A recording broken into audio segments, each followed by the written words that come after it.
We had a period of time in which they wanted to be up and down, picture this, on Ohio and Ontario Street, a bunch of topless bars.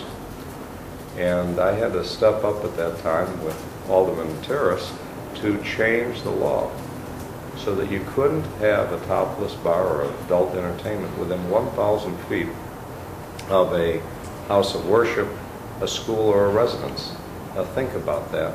This is today where you take Gino's Pizzeria being at. So we couldn't find a house of worship, no school, and we were able to get to the edge of Cabrini Green at the time. There was one resident there. That's how much things have changed, but we still prevailed. And you don't see that today. You see instead all of the tourism, and you see all of the people living here today. And the issue really became, could we coexist with residential? And I promoted that because I was confident that property owners like myself, commercial property owners, could not make River North a viable community without having ownership on a 24-hour basis.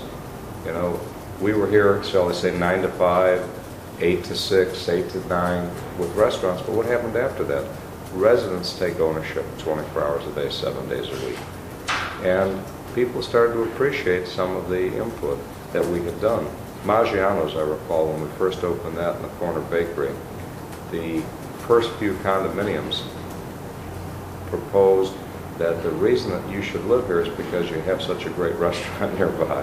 And they would show the outdoor cafe, which, by the way, we all take for granted, was also a relatively new invention here in the city. Right. Because for years the city and the Board of Health felt it wasn't an appropriate thing to do. How could you guarantee the safety, sanitation-wise, and so forth? Well, of course, that changed the area too. Each of these things kind of put one on top of another. And fortunately, and people have asked me in the past, well, how many properties do you own? We own 12 city blocks here now. And shortly, one after another, property owner back in the early 70s came to me and said, well, here you're buying, will you buy? And so I did it only defensively to kind of protect the initial block I bought. And I have one anecdotal story after another of each of the unique property owners I had to deal with. But I bought my first city block, and I said, great, I got it. And then someone said, well, what about across the street? I said, well, you know, I guess if I protected this first block, I want to make sure that someone doesn't destroy, because people were renting to anybody and anything and really taking very poor care of their housing stock of real estate. So I said, well, I'll buy that. Well, once I bought the next block, I started assembling that one. And before you know it, we kept marching along. And then I started buying the vacant because I didn't want to see poor development going in. But at some point I said, I can't, nor do I have a desire to own all of this area. And we stopped around 12 city blocks of which we own.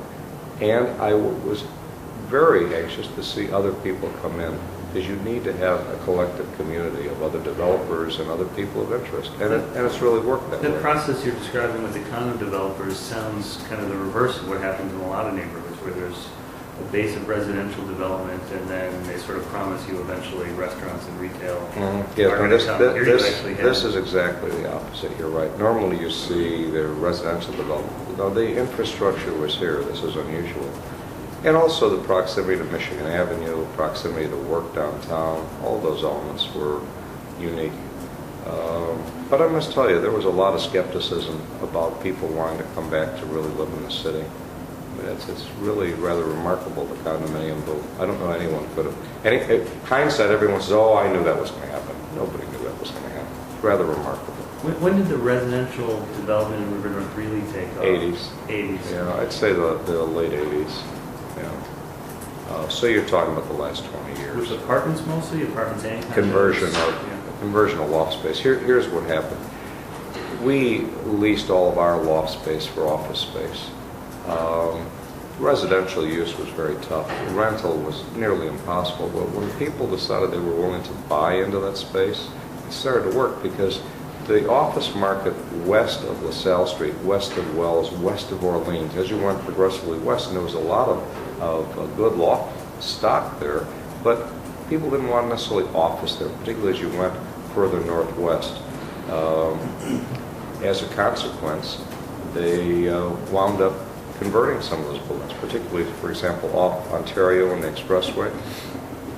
And that corridor wasn't an office corridor, but it turned out to be a very successful residential corridor. So it became an alternative use, and the nice thing is, those office users that were there, those photographers and others, wound up moving back this way, so our buildings filled up, and they wound up having residents living there, and it all worked out for all of us. So it was that being the start. Well, once that became successful, and of course there's certain limitations to loft buildings, now new buildings started to be developed. Was the East Bank Club much of a factor? East Bank Club, let me tell you what were the catalysts to the neighborhood. We were moving along pretty nicely, and I went actually to New York to see Soho. Someone said, well, why don't you just go to Soho? Someone creative like yourself, and there's a great stock of classic historic buildings. Why don't you do this here? And I was very impressed with what they were doing, and Soho was in its infancy. And I did enjoy it, but I'm from Chicago, so I feel like leaving the city. I came back and said, well, we have kind of our own neighborhood like that. If I can pull this off, might as well stay here. So we were moving along. We had maybe 3, 4, 5 restaurants, but we still weren't getting enough young people with a different approach. You see, young people don't have all the baggage of saying, oh, I remember that, and I don't want to be in that neighborhood. That's the old neighborhood. That's a bad neighborhood. And urban revitalization doesn't necessarily mean wiping all the past away. It means adaptively reusing what you have and building on that as your base, but also introducing people who are not familiar with this neighborhood at the time to it.